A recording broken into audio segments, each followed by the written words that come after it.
Hi folks, Dave, the Honest Audiophile. This is the Hifiman HE400se Stealth Magnet Edition, and these are my honest audiophile impressions. I want to thank Intoit Reviews for providing the HE400se for a review. To greatly appreciate it, Intoit Reviews, you rock. If you haven't already, please check out Intoit Reviews' YouTube channel and his website. Links down below. If you haven't already subscribed to him, go ahead and do that and tell him I sent you. Alright, so the 400se. This is Hifiman's revision of the 400 series. It has the Stealth Magnet additions of drivers and comes in a pretty standard Hifiman box. Nothing spectacular here. You do get some specs on the back. It tells you that it's 25 ohms of impedance, 91 decibels of sensitivity, frequency response of 20 hertz to 20 kilohertz, and they weigh 390 grams. Not even going to bother to open it up inside because the only things you get is some paperwork and a very janky cable, which is pretty standard Hifiman, very rubbery, never loses any of its kinks, and you also get a 1/4-inch adapter because the cable terminates to 3.5s and then 3.5 inputs to the headphone. And then you get the 400se. So the HE400se uses the awful, terrible headband. Cannot stand this headband.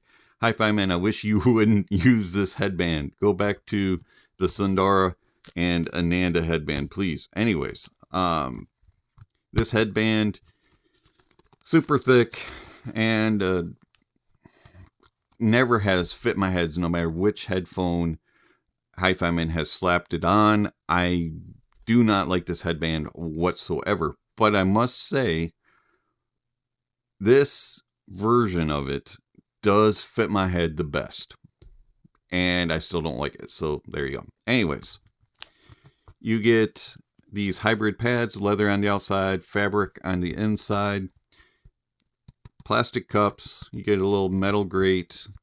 Rods are metal, and they slide okay. They are a little stiff, and overall I find that comfort wise they're okay. 30 minutes, 45 minutes or so, and my ears are saying, take them off, please. They just, they just don't fit me very well. Just not very comfortable. I have no problems with seal or anything of the sort. It's just comfort-wise, is just not for me. You get a hot spot on the top of my head in the clamp force, and so yeah, it is what it is. For $150, they're okay built, but I do feel like they are a little janky. You do get a little bit of wiggling noise, and I don't know. Anyways, pairing them with sources. Tried them with everything from dongles, DAPs, and desktops. And with dongles, yeah, it's a no-go. They just do not drive the HE400se's properly. Even balanced ones just really struggled. And I found that they all sounded bloated in the bass and had aggressive, shrilly highs. And that's a sign that planars are not being driven properly. And so dongles are a no-go. Moving up to DAPs. DAPs are kind of, my WM1A from Sony on balance drove it kind of a little bit better. Sure, I could get it loud just like a dongle, but I could still tell it's lacking a little bit, and that it still was struggling to push the 400se properly. So moving on to desktop. Desktops definitely were an improvement, and the Drop THX 1 linear sounded very good, and I knew that I was getting a proper current to power the very hard to drive 25 ohm 91 dB of the 400se. Also used it on the Headamp GSX Mini, the Aueze Deckard, the Mytek Liberty DAC 2, and also the Aune X1S GT. The Aune X1S GT did not push them very well. I could get them to volume, but I had that bloated bass and the treble was aggressive and sibilant and sharp, and it was just not very good. So you definitely need some oomph. Also, the just recently received topping A90 discrete drove the 400SEs very well as well. Before we get into the sound, I do want to thank my supporters through YouTube memberships and Patreon. Thank you very much for all the funds that you provide to the channel and for the daily sacrifices that you make with your own funds. Do very much appreciate the love and support that you provide to the channel. Thank you very much. If you're interested in becoming a supporter of the channel, please check out the links down below. And please keep in mind that all the funds received do go back into the channel for either for providing gear to review or to compare other gear to, or to enhance the experience through production products like microphones, cameras, lights, things like that. Okay, so the Hifiman HE400se. When I was listening to them, I constantly had to remind myself, this is a $150 headphone. It is currently on sale for $110 on the Hifiman store. It's $110, $110, $110. So the HE400se bass, the bass of the Hifiman HE400se is, it's all right. It's not anything that really wowed me or blew me away. It's very lackluster in the sub bass. In fact, it's very rare that you get any type of grumble rumble from the sub bass. It's more mid bass focused, and then it's kind of timid. It doesn't have a whole lot of impact. It's kind of thin sounding, and it's just overall, it's just kind of like a, I'm here, but I'm not really excited to do anything about it. To me, the bass just didn't really drive home, and then there wasn't enough note weight and body to be noticed. It's just kind of a very timid bass. Detail retrieval is all right, resolution's okay, but tone and timbre is all right as well. It's just not a very engaging bass, and it didn't matter what gear I used it on. I was just always wishing that there was more bass. And I'm not a bass head. Mids. The mids of the HE400se are uneven. The lower and main mids are a little bit on the thin side, and then the upper mids are elevated, and they have a lot more presence and more body.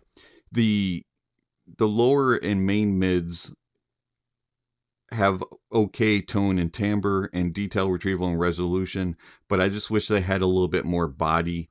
And so instruments and vocalists tend to sound a little uneven as they go through the mids. And then the upper mids are too elevated and they become aggressive, and there's moments of sibilance. Thankfully, it's not all the time, but it can occur more than I desired. Treble. Treble also is uneven. It does have some peaks and a little bit of spikes, and at times can go into hot mode. Thankfully, like the upper mids, that's not all the time, but it's a little too much than what I wish it did. Overall, tone and timbre is okay in the treble. Detail retrieval and resolution is okay. It's just, to me, the 400se sounds like what I would expect from this price point when it comes to a planar. Not bad, but you can definitely do better if you saved your money. And I like the 400se for what it offers. It's an introduction to the planar sound. You get decent detail retrieval and resolution throughout, and there's a speed to things, and you can tell that the technicalities are a little bit better than some other in the price points, but at the same time, you know you can do better. And those moments of sibilance and hotness are just a little too much for my ears to handle. Soundstage wise, this is not really that good. It has a wideness to it, but it doesn't have really good depth or layering. It does get confused, and on busier tracks, things will muddle together and get jumbled up, and it doesn't separate real well. And then the other problem is imaging. Imaging is very much 3 blob, but it's more 2 blob with a small blob. So it's like 2 large blobs out here and a small blob in the middle. It sounds like no matter what gear it's on, it always sounds like you have speakers on each side of your head. And things pass and they go, and then they get small and then they get big again, and as they expand out. It's a very strange soundstage, and it is definitely everything's over here, and there's a little bit here. And it doesn't do a really good job of tracking things across the stage as you get those gaps as it moves across. Overall, I don't mind the 400 SE, but I don't really recommend it. What do I recommend? And what do I do with it? There we go. I recommend the Hifiman Sundara. And here's the reason why. The Hifiman Sundara is 100% better than the 400 SE in every single way. You get better note weight, you get better sub-bass presence, you just get a better overall presence in the bass, more details, better resolving, and it also has better mids. You don't have that unevenness and uncohesion or cohesive problems. It's balanced. You have a more controlled upper mids and treble regions. Overall, the Sundara is significantly better. You can get the Sundara for $300. The 400 SE is an introduction, but it is not anywhere near what you can get with it. So here's the thing. If you desperately want a planar, and you can't wait, it's going to take you forever to save up to get the Sundara. Okay, if you really want to hear what planar is capable of, 400 SE will be an improvement over a lot of things, but you can do so much better. And I can understand why people like the 400 SE, but truthfully, just go to the starting point of a planar and get a quality one and get a Sundara. It's just that much better. I really can't